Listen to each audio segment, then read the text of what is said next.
बौद्धिक संपदा अधिकार, जिसे शीघ्र ही आईपीआर कहा जाता है, जिसमें पेटेंट, ट्रेडमार्क, डिजाइन, कॉपीराइट और कुछ अन्य शामिल हैं, सरकार द्वारा आविष्कारकों को दिए गए अधिकार हैं।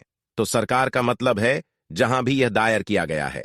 उदाहरण के लिए, यदि यह भारत में दायर किया गया है, भारत सरकार एवं भारत सरकार के अधीन औद्योगिक नीति एवं संवर्धन विभाग के अंतर्गत हमारा भारतीय पेटेंट कार्यालय है चेन्नई में मुख्य कार्यालय, और हमारे शाखा कार्यालय मुंबई, दिल्ली और कोलकाता में है, और हमारा एक प्रशिक्षण विंग है नागपुर में।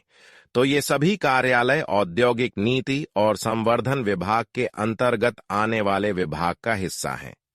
ठीक है, इसलिए यदि कोई आईपीआर किसी व्यक्ति, किसी कंपनी द्वारा दायर किया जाता है, तो यह व्यक्तिगत भारतीय नागरिक या भारतीय पंजीकृत कंपनी या भारत में किसी विदेशी कंपनी की सहायक कंपनी या बाहर से कोई विदेशी कंपनी हो सकती है। जो कोई आवेदन दायर करता है अनुदान के लिए, पंजीकरण के लिए आवेदन, पेटेंट के लिए हम पंजीकरण को अनुदान कहते हैं, लेकिन ट्रेडमार्क हम इसे पंजीकरण कहते हैं, डिजाइन हम इसे पंजीकरण कहते हैं, और कॉर्पोरेट हम इसे पंजीकरण कहते हैं। ये चार विषय वस्तु के आधार पर, आविष्कार के प्रकार के आधार पर, काम के प्रकार के आधार पर ये विभाजित पेटेंट, ट्रेडमार्क, डिजाइन और कॉपीराइट हैं। तो यह सरकार द्वारा आविष्कारकों और रचनाकारों को भारतीय पेटेंट अधिनियम जैसे कानूनों के तहत उनके आविष्कारों और रचनात्मक कार्यों के लिए अनुदान है।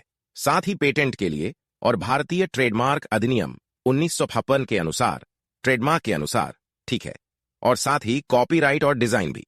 इसलिए ये अधिकार मालिक को दूसरों को पेटेंट किए गए आविष्कार या ट्रेडमार्क, यदि यह ट्रेडमार्क है, मालिक की अनुमति या आवेदक की अनुमति के बिना ब्रांड नाम बनाने, उपयोग करने, बेचने या वितरित करने से बाहर करने की अनुमति देते हैं।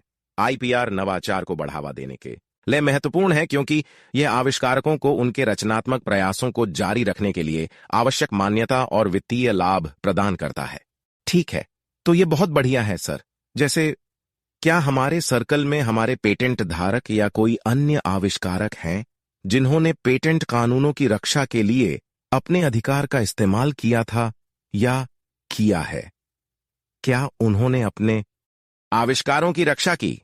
सामान्य तौर पर हमारे किसी भी ग्राहक, जैसे पिछले दशक में किसी ने भी, क्या उन्होंने पेटेंट अधिनियम का लाभ उठाने की कोशिश की? आपने मुझे पिछले सप्ताह एक प्रश्न याद दिलाया। हमारे ग्राहकों में से एक हमारा शुभचिंतक, और जो वास्तव में आप जैसे न्यूज़लेटर समूह का हिस्सा है, और वह है जो हर सुबह लगभग 05 बजे पहला संदेश भेजता है। उन्होंने मुझसे यह सवाल पूछा, की तरह, श्रीनिवास, क्या हमारे समूह के सदस्यों में से कोई अपने आईपी अनुदान के साथ सफल हुआ?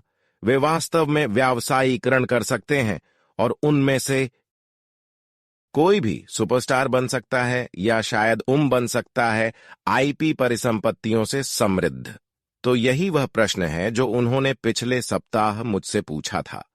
मुझे लगता है शुक्रवार को कुछ दिन।